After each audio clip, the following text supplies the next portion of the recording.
i-intubate ka. Yan ang mahirap yan. Intubation is not it's almost something like a last resort. Ganon ang mangyari sa iyo.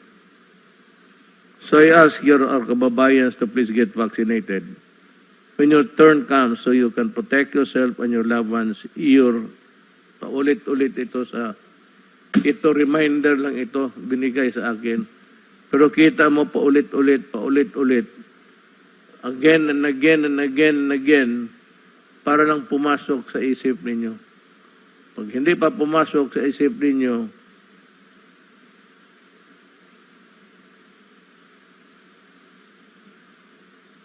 ito na naman, vaccination is also a step towards returning to normalcy so we can ease the restriction. Matagal pa tayo makabalik sa yung nakaraan, just before the pandemic. I think that it would not be, wala man tubig itong pislit ko.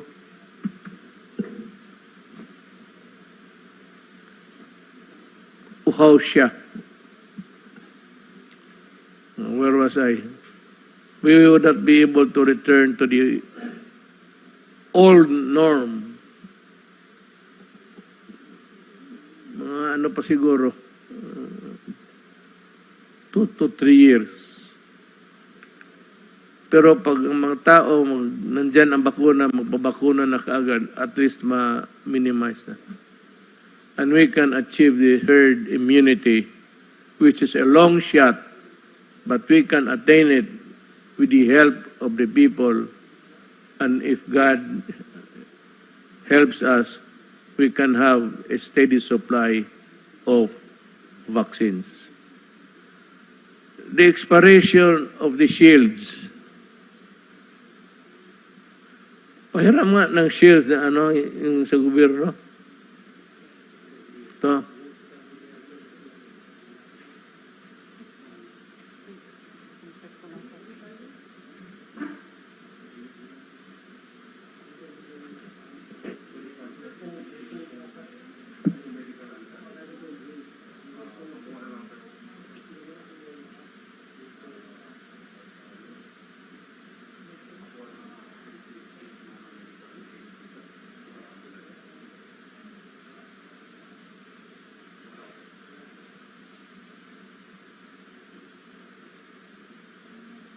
Alam mo, may gamit kami ng plastic sa bahay namin. Hindi naman sa bahay mismo, pero sa grahe. It was plastic. I really do not know where my father got it. But yun ang ginamit niya kasi mahal man plastic na lang. Alam mo, sa totoo lang, hanggang ngayon, ang plastic nandiyan pa. At kung titignan mo mabuti, pag sa harap mo doon sa kabila, yung COVID, makikita mo pa. And that was about, my father died at the age of 56 in 1988. Nandiyan pa yung plastic, although scratches nandiyan. But after, siguro nakuha ng tatay ko mga 1992. Sa awa ng Diyos, yung plastic na yun, hindi medical grade yun. At hindi naman yung binili dahil sa pandemic. Expiration, mahirapan ako ng medicina siguro. Pero itong makahiram lang ho ng plastic. Pare-pareho man lahat yan.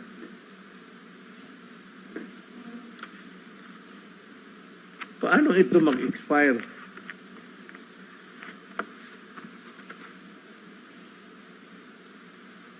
Unless abusuhin mo, itapon-tapon mo. Pero kung isuot mo lang, at ilagay mo ng magandang pagkalagay, ganon, paano mag-expire yan? well, mag-expire. But maybe in about, take about 10, 15 years. Ayan, mag-expire yan dahil sa scratches. Pag-alaga, hindi sa pag-alaga. Ay kung maalagaan mo lang yan, matagal yan. Kailangan itong sila Gordon, obvious na wala nang ibang mahanap na pwedeng ibato ng issue against officials of the executive. Kaya ako, I am not bothered at all. Sabi ni Gordon na yayanig ako. Gordon, kung alam mo lang ang buhay ko, yours must be a gilded life kasi anak ka ng mayaman.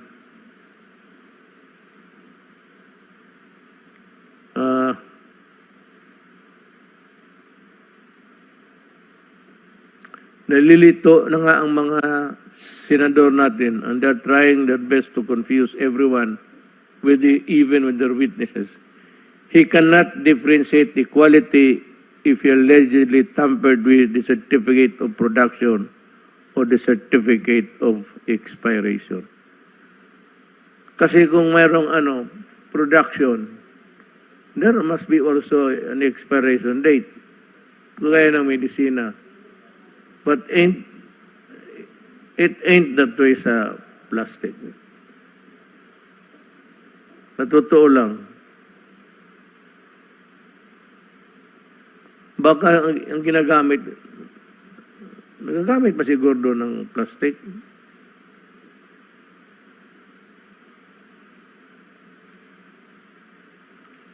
At this juncture, may ask Secretary Duque. Secretary,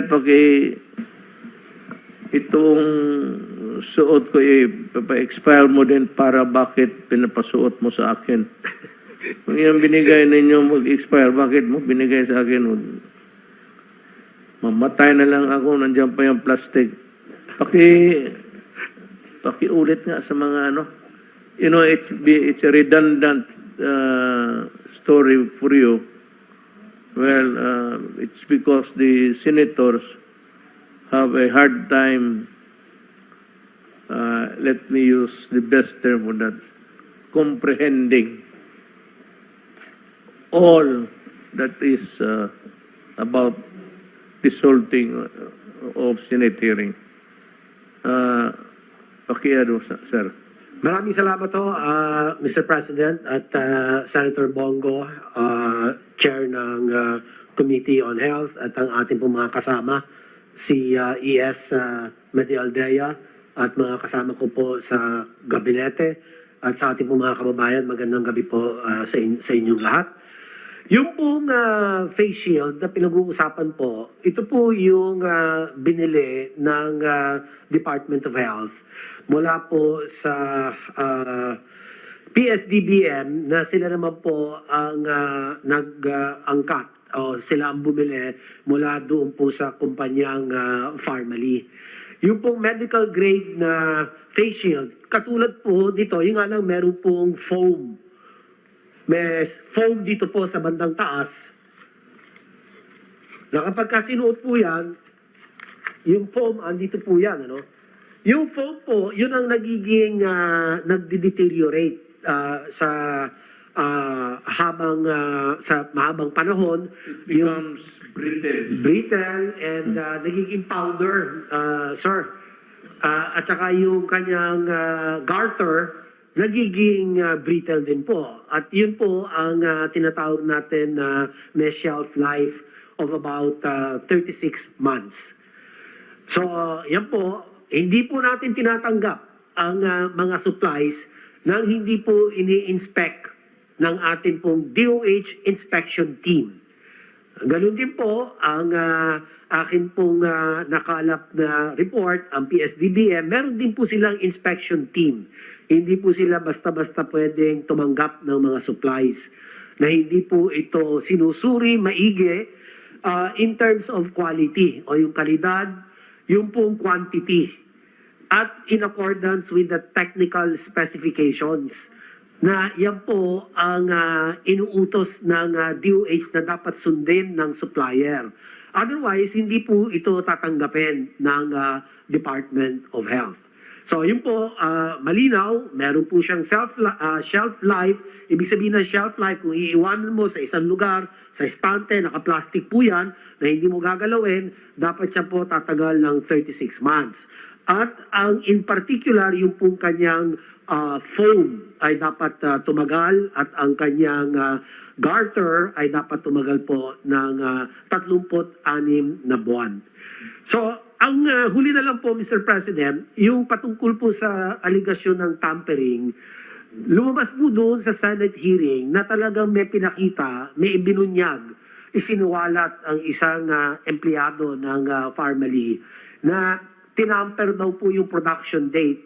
Yung 2020 production date, ginawa pong 2021. So kami naman po sa DOH, inatasan ko na ang Procurement and Supply Chain Office na bantayan po ito at tignan kung meron po itong mga ganitong 2021 na nakalagay po sa mga face shield na production date. At batay po sa isiniwalat ng empleyado ng Pharmaly ay akin pong pinariripaso at pinapa-inspect muli ito pong mga face shields na ito. At kung totoong meron pong pandaraya o ito pong ginawa ng Pharmaly, ay kinakailangan ay bawiin ng gobyerno doon sa kumpanyang iyan yung 1 taon na kanila pong tinamper. Kasi kung halimbawa 36 months, ano po, at tinamper yung production date from 2020 to 2021, so may 1 taon na daya. So kinakailangan yung 1 taon na yon magkaroon ng restitution sa gobyerno, yung halaga ng face shield, Mr. President.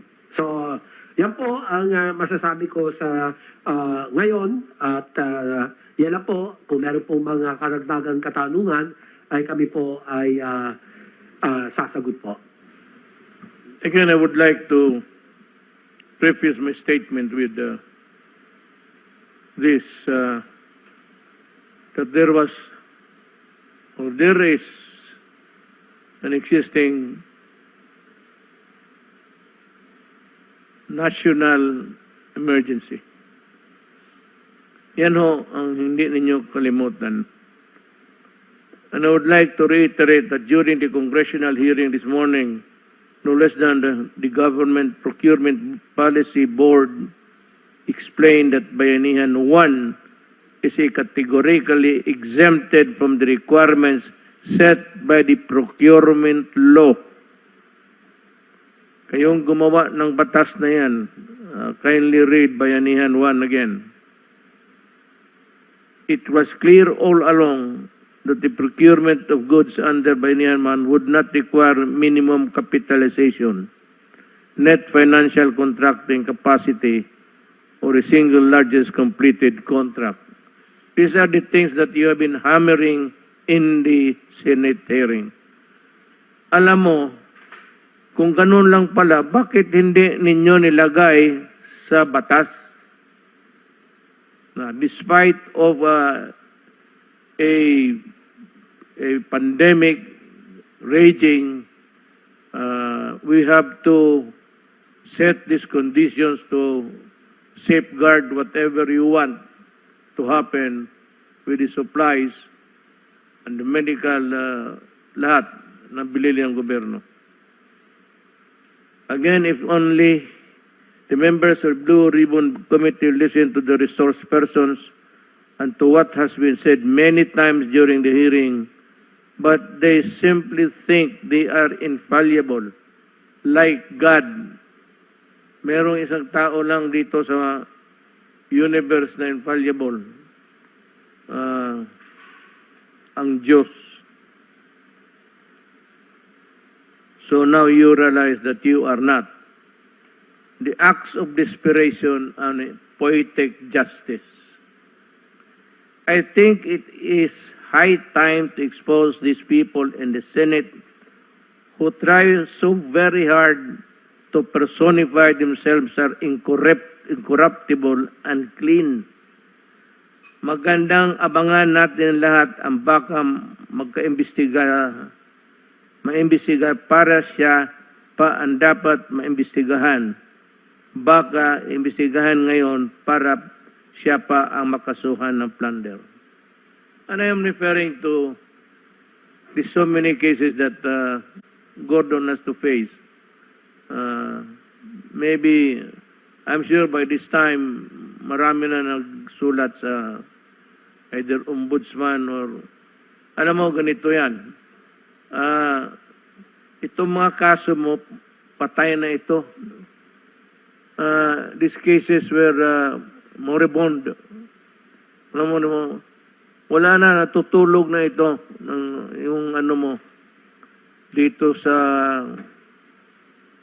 yung Subic Bay na 146 million.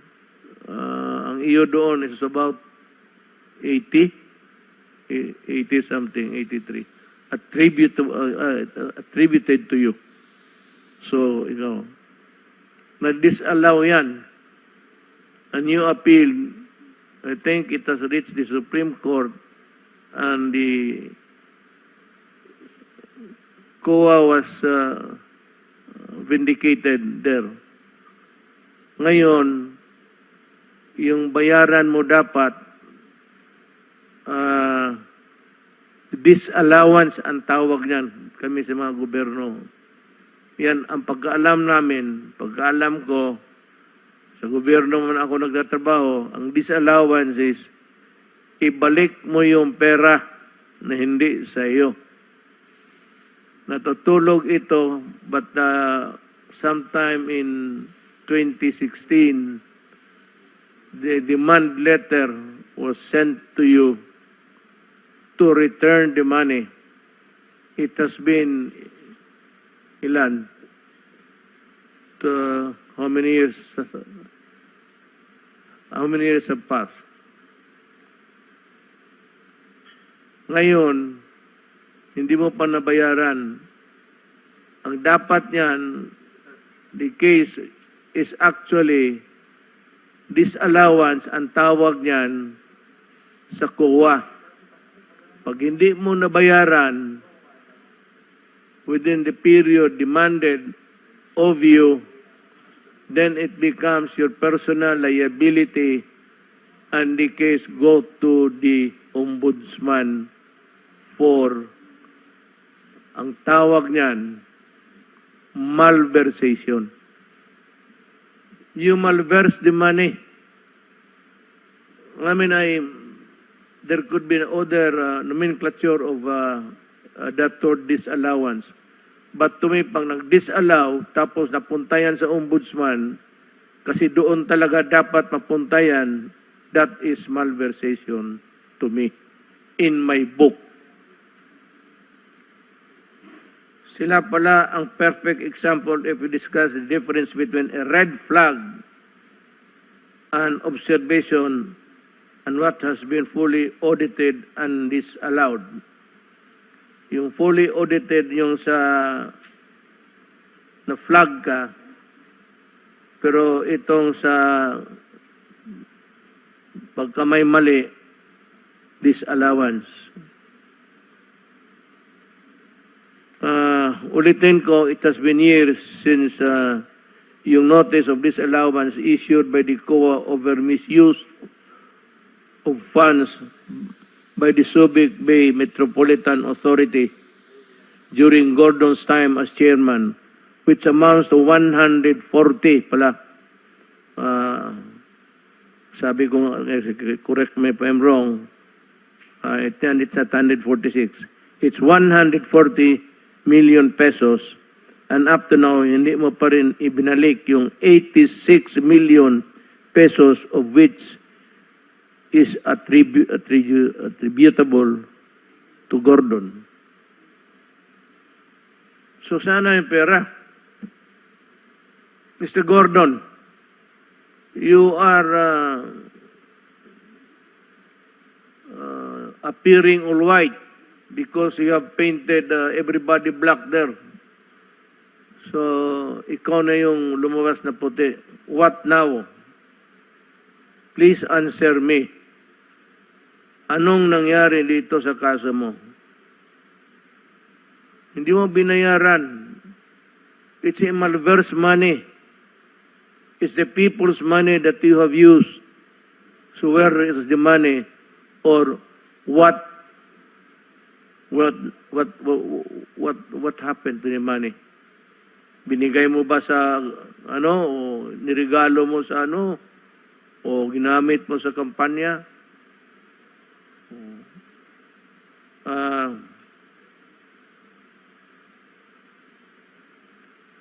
I am now asking this Solicitor General to formally ask COA to act on the disallowance and remind them of their constitutional duty to collect the 140 million pesos as stated in the demand letter of SBMA Chairperson and Administrator Isma, dated August of this year, which was sent via registered mail. And this has been duly sustained by the Supreme Court as final and executory. Yung demanda mo, inapila mo pala sa Korte yun, sa Korte Suprema. What happened was that natalo ka and the verdict is final and executory na. So no appeal, no nothing, except for you to pay. That is the civil side of it. Yung binayarin sa uli mo yung pera, that is your civil liability. But there is another component of that. The civil liability and your criminal liability. Yung criminal liability mo, yung mobilization. Tapos may muka ka pa na magsabi sa tao, gusto mong tumakbo ng anong posisyon na naisip mo, lahat ng ambulansya ng Red Cross nakaplastada yung muka mo. Ako hindi naman sa Mr. Gordon, you can ask anybody in Davao. Kung meron ako niyan, may tao magsabi meron ako niyan, mag-resign ako pagka-presidente bukas. Yan ang delikadesa. Mr. Gordon, yan ang classic case of delikadesa.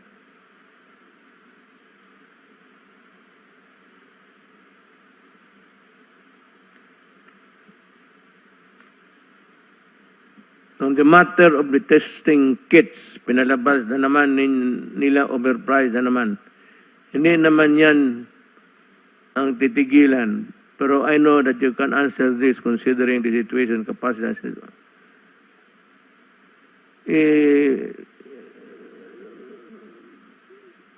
Testing kits. Well, I think the Director General sa FDA can help us solve the problem. Kindly explain sa yung itong testing kits para maintindihan ni Gordon, pati ang taong bayan. Yes, sir. Meron po akong konting papakita ng mga testing kit po natin. Andali lang.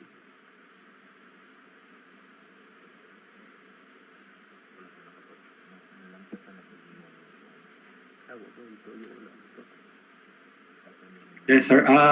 Pina-check po natin yung mga testing kits natin, no, na mga naka-register sa FDA po starting noong March 2020. Yun po kasing una na nag-register. At ito po yung mga kits na mga pinaka-common na binibili po at ginagamit.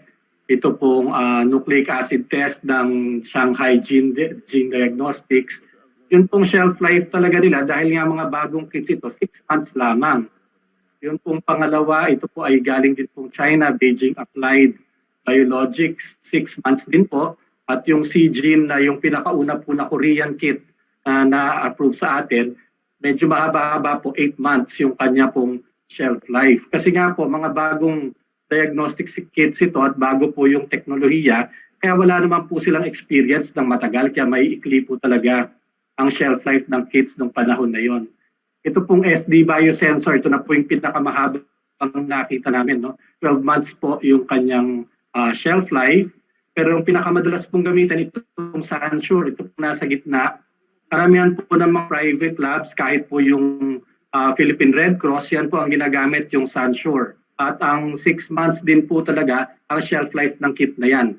At ito rin po, isa sa mga nabili rin po ng DOH, yung A-Star Fortitude. 6 months din po ang ano na yan, ang shelf life talaga ng kit na yan. Ito pong susunod naman po yung primer design, yung GeneSig, mga March din po yan na register, 6 months din. Ang medyo matagal po yung Gene Expert, pero yung Gene Expert, hindi po yan nagagamit sa iba't ibang mga machine, no? Very particular machine, at saka medyo mas ano po ito, mas lumang technology na ito na inadapt lamang to COVID. Pero kahit na ganun na medyo lumang technology na siya, 12 months din po yung kanyang shelf life. Ang pinakamahaba po dito na nakita rin natin, yung BGI po na madalas din pong gamitin, nabili rin po ng gobyerno yan. Talaga pong 6 months lang din po ang shelf life ng kit na yan. At yung Mirces po na Fortitude, ito October na po, ng bandang end of the year na po ito na-register with a shelf life of 12 months. So nung tinignan po namin talaga, mahigit halos 200 po yung in the end na-register ng mga test kits sa atin sa FDA from March to November ng 2020. Pero talaga pong lahat sila ang shelf life 6 to 12 months lamang. So wala po talagang mabibili na kit na 4 months ang mga shelf life, lalo na po nung start of the year. All testing kits were really made very quickly at developed very quickly, and ang shelf life po talaga ay 6 months lang. Kaya wala naman pong mabibili talaga ang DOH na bado ng shelf life. Yan lang po, Mr. President. Thank you.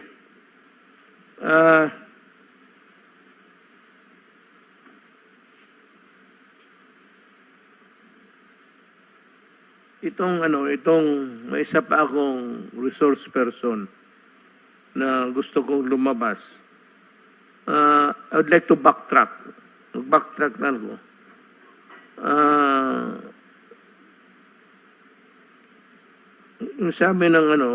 Sabi ng financial contracting capacity or the single largest completed contract. Hindi nasabi sa bayanihan yan. Again, the members of the Ribbon Committee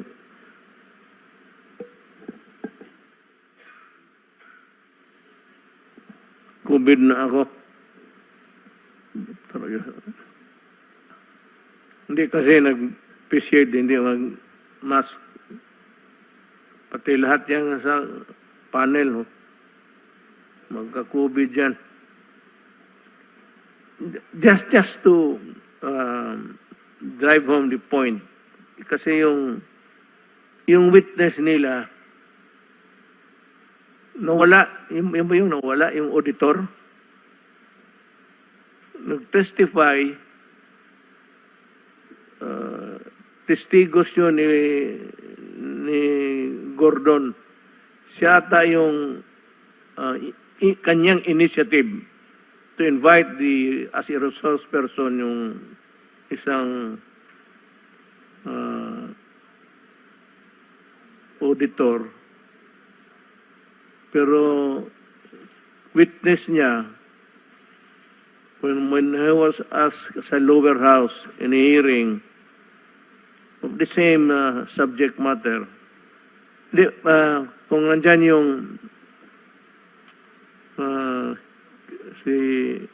kay Congressman Marcoleta, nandiyan kayo.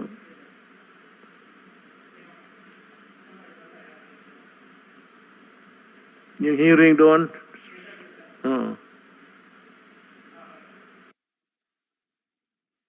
Alam mo ba yung Bayanihan 1, Mr. Abrea? Yes, Mr. Chair. Kung ba sa Bayanihan 1, nire-require na kailangan yung supplier, tanungin mo kung saan nang galing ang kanyang pera?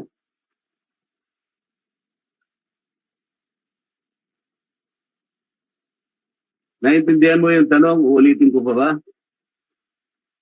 Kung alam mo yung Bayanihan 1, nire-require ba ng Bayanihan 1 na yung supplier, bago siya makapag-supply, kinakailangan mataas ang kanyang capitalization o kaya kailangan i-prove niya sa'yo kung saan nang galing ang kanyang capitalization. Nire-require ba yun ng Bayanihan 1? Mr. Chair, kasama po siya sa basic due diligence, Mr. Chair. Hindi mo sinasagot ang tanong ko eh.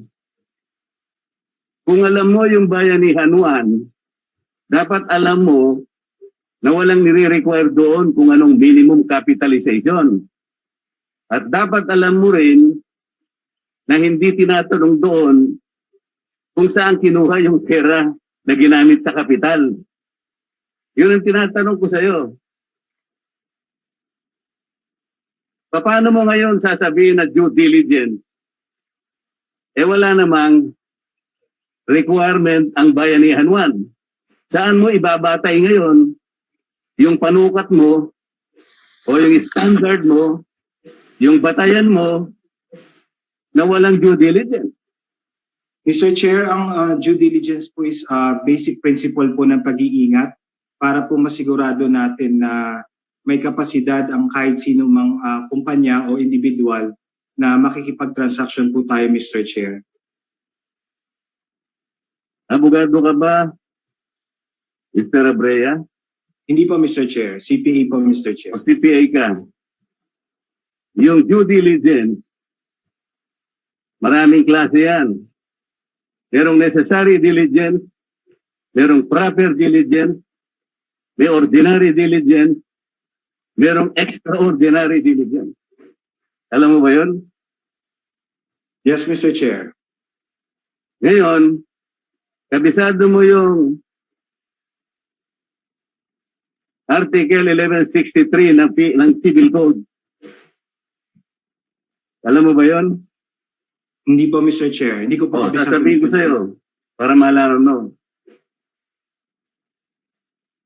Sa Article 1163 ng New Civil Code of the Philippines, binabanggit dyan yung diligence of a good father of the family. Ito yung ordinary diligence. Ito yung walang requirement sa batas kung anong gagawin mo. Katulad ng Bayanihan 1. Hindi nire-require ang minimum capitalization dyan. Hindi rin nire-require na hanapin mo pa kung saan galing ang pera nila.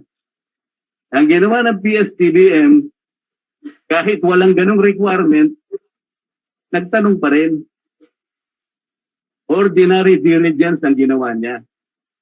Dapat pinasalamatan mo sila because kahit hindi na kailangan, ginawa pa rin nila.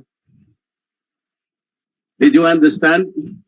Opo, Mr. Chair. Okay. So anong batayan mo na sinabi mong walang due diligence kasi hindi tinanong kung saan ang galing ang kanilang pera? Eh hindi naman nire-require ng batas yun. Yun po Saan mo kasi yung tinatay? Kasi tinawag ka nilang expert witness. Ang expert witness, maski na sa regular court, ay tinatanggap sapagkat ang sasabihin mo ay talagang makatutulong. Beyond the understanding of the regular court, makatutulong ka talaga. Ngayon, nag-testify ka as an expert witness. Naghahanap ka ng due diligence. Yung batayan, hindi mo alam. Wala ka palang batayan eh. Sinasabi ko sa iyo ngayon that Bayanihan 1, including the emergency procurement under PSDBM, the negotiated contract, do not require minimum capitalization. Those rules do not require also that you will have to ask where the money came from. And there is no basis for you to judge and pass judgment on whether their action came from due diligence or not. Ang sinasabi mo, Mr. Abrea, kinakalculate ko lang, ay yung traditional na ginagawa under normal circumstances. Halimbawa, yung public bidding during ordinary circumstances. Kailangan talaga yung tinatawag na net financing contracting capacity. Kailangan din yung SLCC na sinasabi. Ito yung single largest completed contract. But this is under the circumstances of ordinary public bidding. We are not under ordinary public bidding. We are under a public emergency. This country has been placed under national calamity for 3 times. Did you consider that when you testified before the Senate Blue Ribbon Committee? Yes, Did you Mr. consider that? Yes, Mr. Chair. Oh, when you consider that, paano mo ngayong sasabihin na walang due diligence? What is the basis? Ganito na lang para maintindihan mo, Mr. Abrea.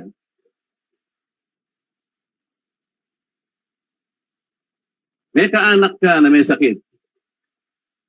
Palagay na nating medyo delikado ang kanyang kalagayan. Sabi ng doktor sa'yo, Mr. Abrea, gumawa ka na ng paraan. Kailangan mahanap mo itong gamot na ito. Magmadali kayo, oras ang kalaban natin. Inaasahan ko, Mr. Abrea, pupunta ka sa mga pharmaceuticals, sa butika, kung ano man, para mahanap mo yung gamot na sinasabi ng doktor. Tama ba ako? Yes, Mr. Chair. Okay. Meron ngayong 3 butika ang nagsabi sa'yo. Yung isa, 10 piso lang yung gamot. Yung isa naman, 50 pesos. Pero wala silang supply. Yung isa, 1,000 pesos, siya lang ang merong supply. Anong gagawin mo, Mr. Abrea? Naghahanap ka ng gamot at naghahabol ka ng panahon. Because you are trying to save life. Yung kaanak mo. What will you do? Bibili po ako, Mr. Chair, dun sa may supply, Mr. Chair. Yung 1,000 pesos. Kahit na yung kalaban niya, 10 pesos and 20 pesos lang. Because they don't have the supply at the time you needed most. That particular drug. Tama? Tama po, Mr. Chair. Tama ka talaga. Ngayon, ibig mo ba sabihin, doon sa nagbigay sa iyo ng gamot na yun, 1,000? Tatanungin mo ba siya? Teka muna, tingnan ko nga yung capitalization mo, kung tunay ka talaga. Tatanong mo ba sa kanya yon? Hindi po, Mr. Chair. Okay. Tatanungin mo ba kung saan ang galing yung kanyang capitalization? Because if you do not do that, sasabihin mo wala kang due diligence. Sasabihin ba ng kamag-anak mo, yung kapamilya mo? What is your name, sir? Mr. Mon Abrea. Mon, sabi niya, Mon. Wala ka naman due diligence eh. Pinili mo kagad eh. Padaskul-daskul ka naman. Bakit hindi mo muna tinanong kung yan may capitalization? Bakit yan hindi mo muna tinanong kung saan niya kinuha yung kanyang capitalization? Baka naman kinakailangan i-report mo yan sa AMLA. Baka hindi nagbabayad ng BIR niya. Gagawin mo ba yun, Mr. Abrea? Doon po sa gamot, Mr. Chair, hindi po, Mr. Chair. O tama. Hindi mo naman talaga gagawin. Dahil naghahabol ka ng panahon. Because you need to save life. Halimbawa, Mr. Abrea, yung binilhan mo ng gamot na yon, ay kinuha niya lang doon sa kaibigan niya. Kasalanan ba yun kung halimbawa kumontak siya ng kaibigan niya sapagkat gusto rin niya magbenta. Hindi naman siya yung nag-manufacture nun. Pero kinuha niya sa ibang supplier. Pero yung supply, tama. Yun ang sinabi ng doktor. Mali ba yung ginawa ng supplier, Mr. Abrea? Sa tingin ko po, hindi naman po, Mr. Chair. O yun. Ngayon ko lang tumama, Mr. Abrea. Ang sinasabi natin dito, Hindi tama na husgahan mo sa pamamagitan ng financial statement. Titingnan mo ang maraming bagay. Ano bang panahon natin? Di ba peligroso tayo? Di ba tayan ba ako para sabihin walang due diligence? Dahil hindi ba tinanong ng PSDBM kung saan niya kinuha yung pera? Kung nanghiram siya ng pera, wala ng due diligence? Hindi ba pinag-uusapan natin kung sino nakapag-deliver? Kagaya nung halimbawa natin, yung nakapag-deliver sa'yo, yung pangatlo, medyo mahal nga lang, pero nagkataon siyang may supply. At nag-aabubuhay yung kamag-anak mo. Questionin ba ng pamilya mo sapagkat hindi ka man lang kanya nagtanong. Sino ba yung binilhan mo na yun? Tinanong mo yun kung maraming utang yun. Tinanong mo ba yung kanyang stockholders kung mga may criminal records yung mga yan? Gagawin mo ba yun, Mr. Abrea? Hindi po, Mr. Chair. Salamat po, Mr. Chair. Wala na po kita tanong sa kanya. Well, that completes the story of yung witness nila na hindi na bumalik. Apparently, the witness dovetailed the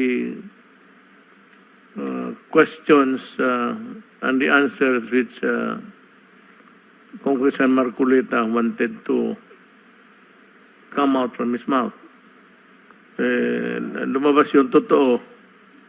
At baru yung totoo nagsasabi, hindi na wala na. After that, nawala. Hindi na makita.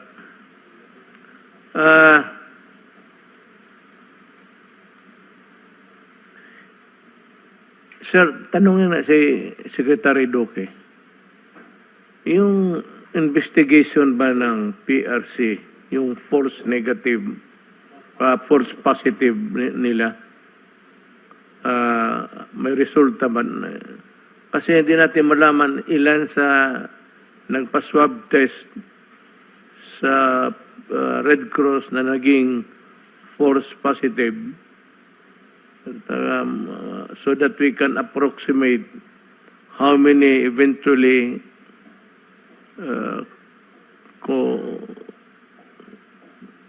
contracted the disease because of the false finding.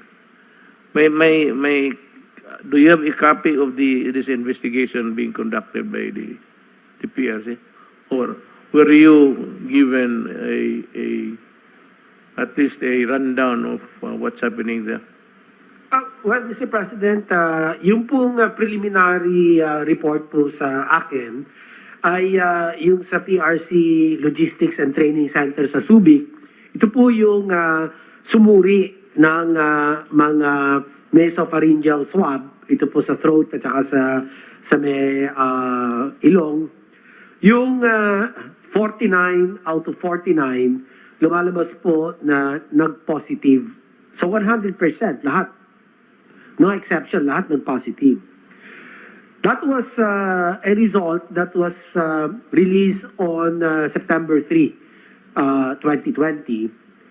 So ang ginawa po nung mga nagkaroon ng positive test results sa PRC sa Logistic and Training Center sa Subic, nagduda po sila. So pumunta ngayon sila sa Medical City Clark Laboratory. At doon po, September 6, nagpa-swab ulit sila, nasopharyngeal and oropharyngeal swab. At lumalabas, out of the 49, 5 po ang nag-positive lamang. So 10% lang po compared sa 100% sa kabila. Ngayon po, kasalukuyan ay iniimbestigahan po ng Research Institute for Tropical Medicine at meron po silang report na lalabas pa lang, makukumpleto ang kanilang investigation, Mr. President, by October 8. So antayin lang po natin dahil medyo masalimuot po yung proseso ng kanila pong investigation. Dahil kinakailangan po rito, highly technical po ang proseso.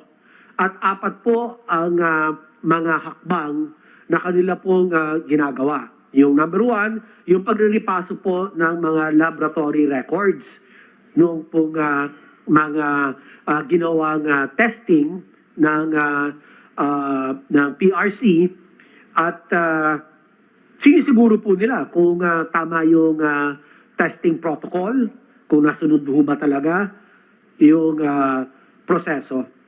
Pangalawa po ay yung paglilipaso ng tinatawag na case investigation reports. Dito po ay biniverifika yung exposure, yung symptoms, at mga iba pa po mga relevant clinical and epidemiological information. At pangatlo po, meron tinatawag na remote verification. Dito nililipaso naman po yung mga prosesong isinasagawa ng mga laboratorio at yung po mga measures or procedures, no?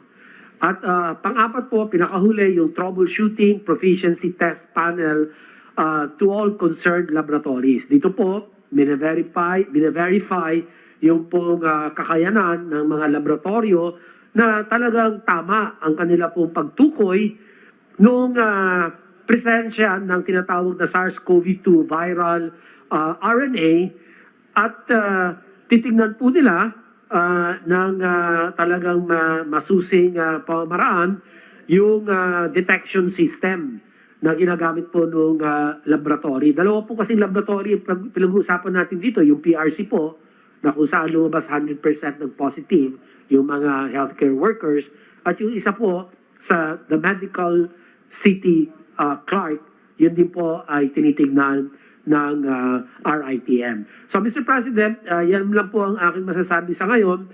Kinakailangan po by October 8, lalabas po ang resulta ng investigation at akin pong ibabahagi sa inyo. Salamat po.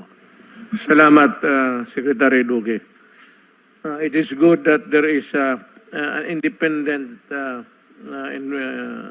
investigating agency para, well, if there's nothing wrong, we can accept that.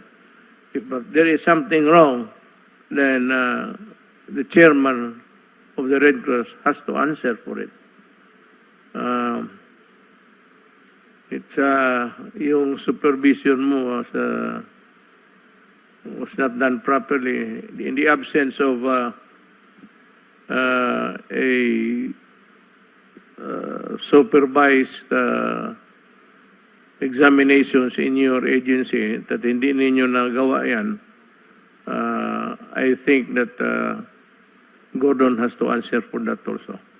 Now I want to focus on my attention on what appears to be an intimidation of resource persons during the Blue Ribbon Committee. Dahil ba hindi ninyo nakuha ang sagot na gusto ninyong marinig sa isang resource person, inikulong ninyo at gusto pa ninyong ipalipat na sa Pasay City Jail. Nandoon na nga ngayon. Ipanalipat, you really had him transferred in the Pasay City Jail. Now, let me just shoot the breeze with you, senators. Kaya ba kayo nag-iimbestiga to find out the truth? So, because if the truth is already there with you, what's the use of looking for an answer in an investigation? Magtatanong kayo. Kung ayaw ninyo yung sagot, magagalit kayo. Tapos, you threaten, we will cite you in contempt. And we can detain you forever. Is that how a civilized Congress works? Takutan ba ito? Kaya nag-iimbestiga ka kasi gusto mong malaman na yung sagot ng tao hindi sang-ayon sa alam mo na ang totoo. Then do not blame him because that is his truth. You just cannot assume altogether that he is lying. That would be a cockeyed view of what a hearing should be. Kaya ka nag-imbestiga, kumukuha ka ng sagot.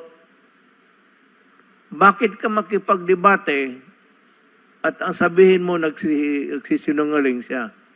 So therefore, may sariling answer ka na. You have already in yourself the answer because every time the resource person answers and it does not fit the thing or the solution in your mind, you threaten them and actually you did actually detain them in the Pasay City Jail. So, kung may alam ka na, bakit ka makipag-away? Bakit mo pa ipakulong isang tao na alam mo na pala ang sagot? Bakit ka pa mag-imbestiga? If you are trying to ferret out the truth, you wait until everybody has testified. So, dyan mo na makuha ang the whole picture kung ano talaga ang nangyari. You do not do it by a piecemeal hearing. And every time you ask a question and you have a preconceived notion of what is the correct answer, you get mad and threaten them with imprisonment. Akala ba ninyo ayaw na? Akala ko ba ayaw ng mga taong Pilipinas ng martial law? Tignan mo yung ginagawa ng Senado ngayon. It is just more than a martial law. Moti pa martial law, dali ka pa doon sa korte ng military, or at least it's a court, before you were held before a military or a civilian, as they wanted it to be at that time. But at least there is a court hearing, and the person accused is afforded the right to be heard. Yan ang importante dyan. So, ang human rights, gusto kong marinig kung ano ninyong sinasabi. The Constitution really provides that no person shall be deprived of life, liberty, or property without due process of law. Is there a due process of law if you already have the preconceived answer, and if it does not dovetail your frame of mind, you send him to jail?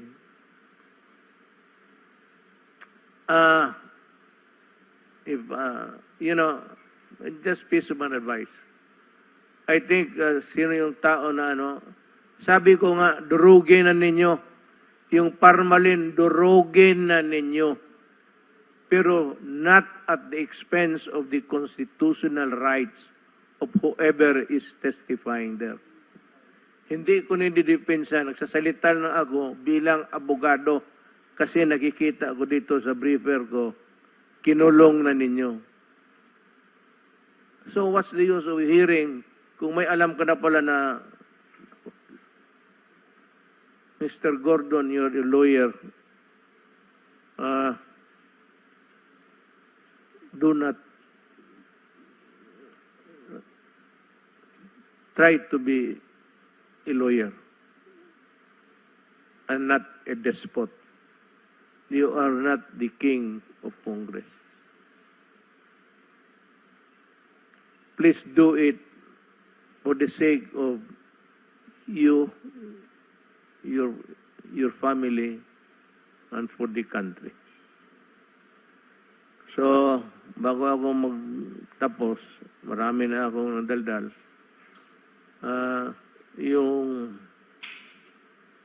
Wala na yung face shield. Ito yun. Ito yung face shield ng gobyerno. Ito yung nag-deteriorate. Foam lang to eh.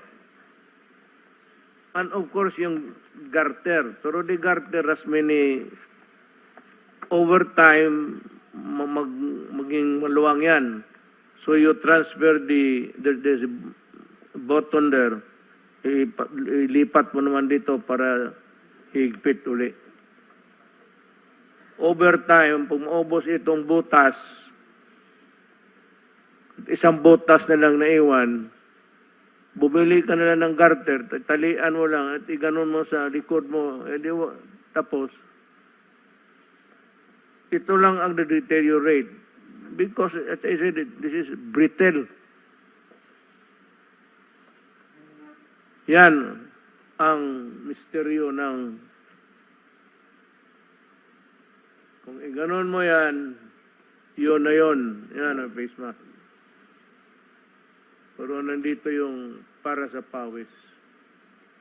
Kung wala ka namang foam, pwede ka naman magtrapo ng panyo mo.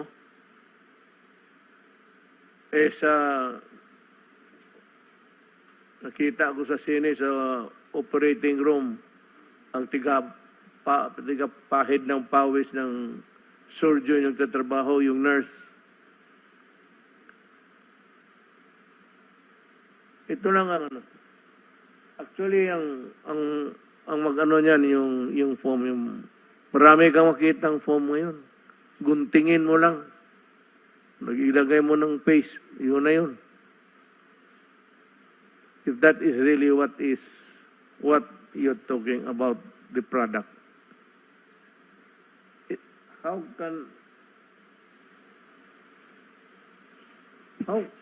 can this thing deteriorate?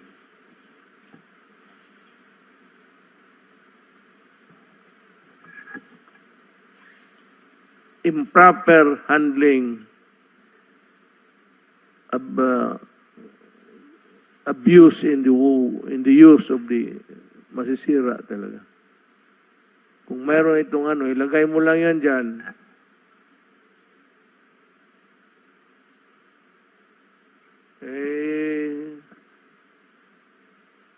Mask, hugas at iwas. Iwas ng wag lumapit.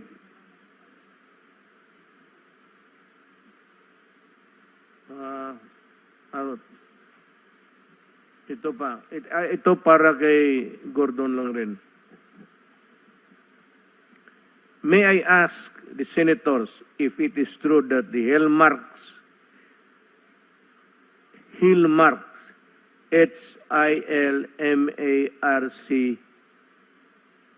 may S, is it true that Hillmark is the contractor of the new Senate building being constructed?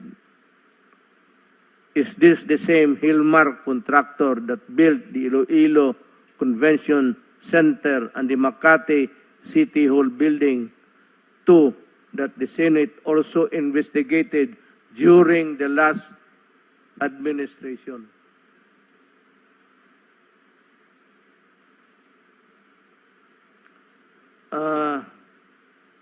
Gusto ko rin malaman na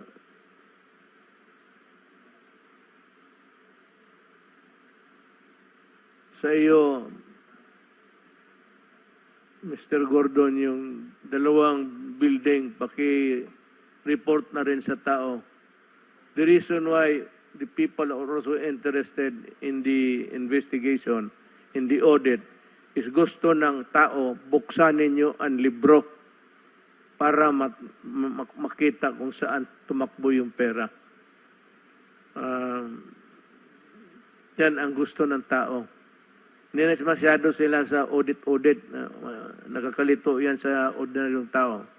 Kaya ako ngayon, hindi naman ako si PA. Ba't kung sabihin, buksan mo ang libro para malaman ng tao. Maraming salamat, Senyor Gordon. Sunod, let me give you a run.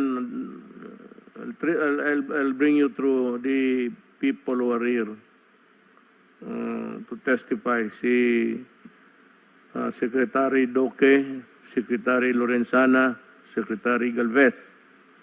Then we have Secretary Roque, we have Secretary Nograles, we have Chairman Abalos, Secretary Panelo, then tapos na, nag-testify na si Domingo, Secretary. Ngayon yung iba, si Secretary Medaldia, I think Secretary Dison will have something to say also. So I will call Secretary Delfin Lorenzana to talk. Magandang gabi po, Mr. President, Senator Bong, Executive Secretary, and ang mga kasama kong mga lingkod bayan. Magandang gabi din po sa inyo. Ito po aking ulat ngayon, Mr. President, ay ang mga ginagawa ng Crisis Action Plan Groups na ating ginawa mga 8 weeks na nakakaraan. Slide 2, please.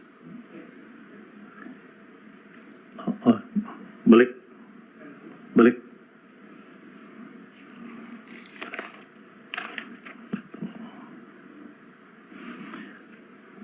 Ang community subcluster, Mr. President, back pa?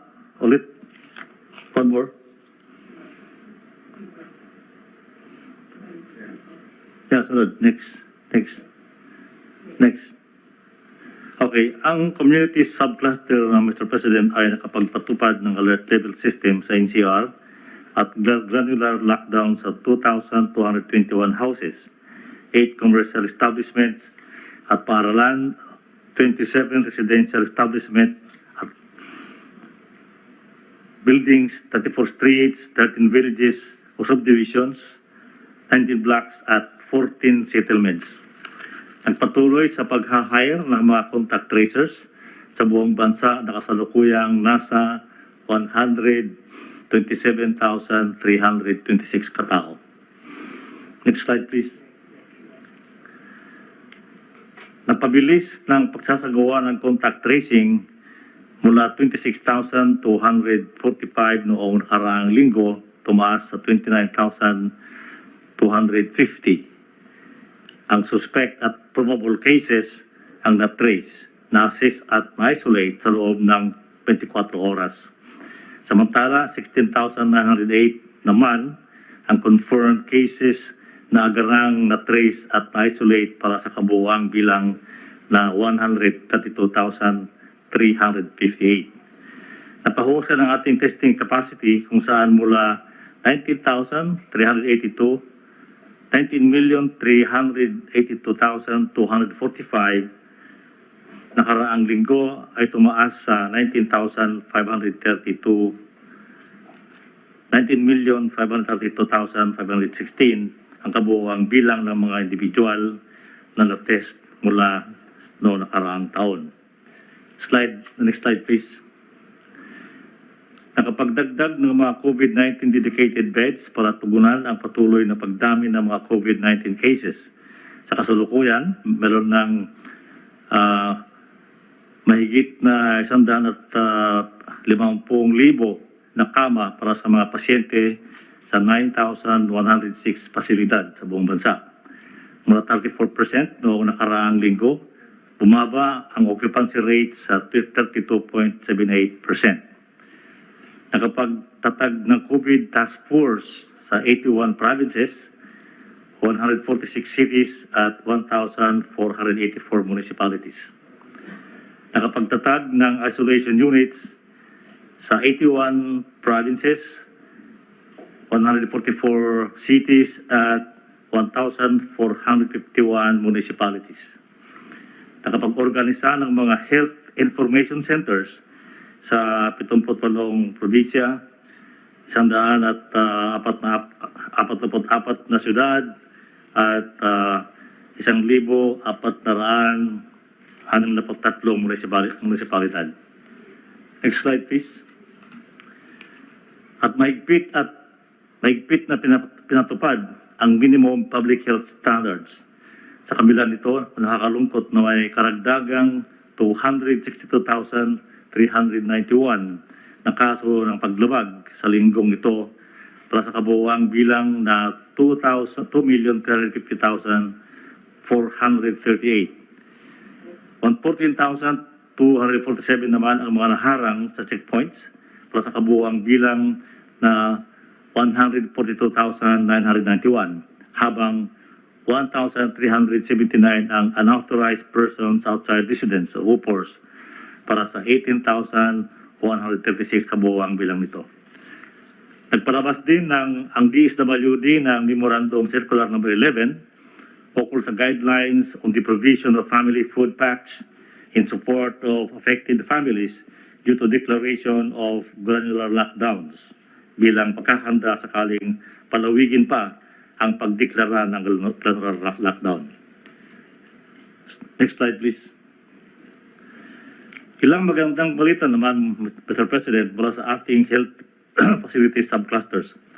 Bumaba ang ating healthcare utilization rate mula sa 71%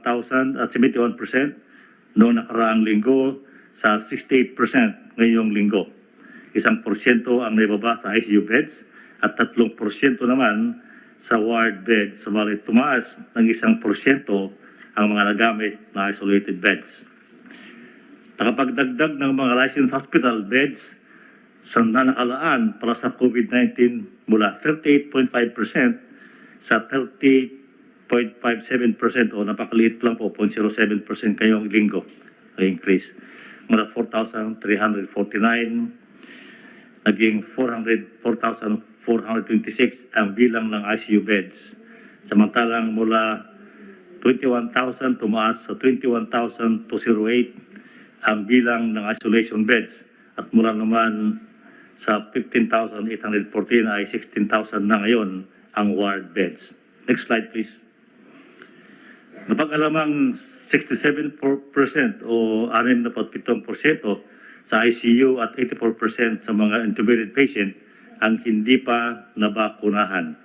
Kaya naman patuloy tayong nananawagan sa ating mga kababayan na magpabakuna laban sa COVID-19 upang maiwasan ang pagkakahawa o pagdanas ng malalang sintomas dito sa maaaring humantong sa pagkamatay.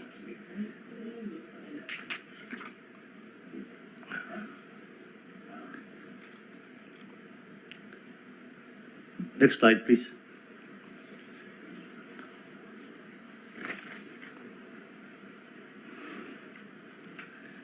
Patuloy nating titiyak na may kasapat na healthcare professionals na kumakalinga sa mga COVID-19 patients mula 9,363 o 91.88% ay nasa 9,672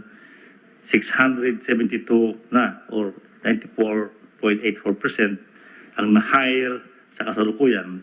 Patuloy din nating sinisiguro ang karampatang allowances at incentives nila. Pagtitiyak ng karagdagang 325 million na pondo para sa mga DOH hospitals sa buong bansa para sa gamot, PPEs, medical supplies, pasweldo at benepisyo sa mga health workers at iba pang kailangan. Pagpapalabas ng mga sumusunod na patakaran ukol sa paggamit ng medical oxygen DOH Memorandum Number 2021-0357 on the revised contingency plan to secure enough oxygen supplies in hospitals during a COVID-19 surge. DOH Administrative Order Number 2021-0042 on COVID-19 Surge Response Plan for Health Facilities. DOH Circular Number 2021-0291 on suggested retail price of medical oxygen products at DTI Memorandum Number 2021-0395 regarding the issuance of a regional IETF resolution on the prioritization of production and distribution of medical grade oxygen. Nagsagawa rin ng planning workshop noong September 17 ang DTI para maibsan ang kakulangan sa supply ng medical oxygen. Next slide, please. Mula naman sa ating borders subcluster, tumaas ang bilang ng mga na-quarantine ng mga returning overseas Filipinos mula 157,293 noong nakaraan sa 169,434 ngayong linggo o 68,814 nito ang land-based OFWs, 51,720 ang sea-based OFWs at 44,723 ay mga non-OFWs. Pinalawig ang implementasyon ng One Health Pass sa mga pasahirong bumabalik sa Pilipinas. Pinaiting ang pagbabakuna sa mga dumarating sa bansa, kung saan mula sa 22,723 ay 61,197 na ang kabuuang bilang na bakunahan na. Nakapag-assist sa 6,82 nating kababayang nakabalik sa bansa, nalulan ng 26 bayanihan flights. Nakapagdagdag ng quarantine rooms para sa mga balikbayan. Nasa 11,710 na ang kabuuang bilang ng mga ito sa NCR, Clark, Cebu, Davao at Subic Bay na may occupancy rate na 45.58%. Mayroon ding mga 912 isolated rooms para sa mga balikbayan na may occupancy rate ngayong 70.5%. Tayo ay nakatulong sa mga 12,458 seafarers. Nagpalawig sa balik probinsya at uwian na program kung saan 377,696 ang natulungang makauwi sa kanilang probinsya sa pamamagitan ng mga flights sa NAIA. Samantala mula 301,664 ay tumaas naman sa 303,883 ang naisakay ng libre sa bus sa PITX. Nagtalaga ng mga pulis o house parents at PCG marshals para bantayan ang mga quarantine facilities sa mga NCR para sa returning overseas Filipinos at nagpaigting ng pagbabantay sa ating mga international borders kasama ang katimugang bahagi ng bansa o yung mga lugar dyan sa may pagitan ng Sabah at Pilipinas. Last slide, please. Ang pagbabakuna naman po ng AFP ay meron na tayong nabakunahan na 97,411 o 68% ng kabuuang bilang ng mga sundalong fully vaccinated laban sa COVID-19. Ang huli ko pong ulat, Mr. President, ay yung utos na mag-deploy tayo ng mga medical doctors at nurses sa mga hospital dito sa Manila.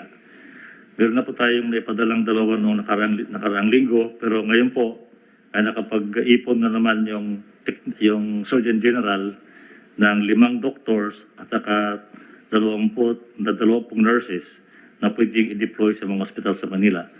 Ang Surgeon General po, Mr. President, ay nakikipag-ugnayan na sa DOH para malaman nila kung saan i-deploy ito, sila na pong bahala. At saka gagawa po ng memorandum of agreement between the AFP Surgeon General at ang DOH. Yun po ang ulat ko ngayong gabi, Mr. President. Salamat po. Thank you, Secretary Lorenzana.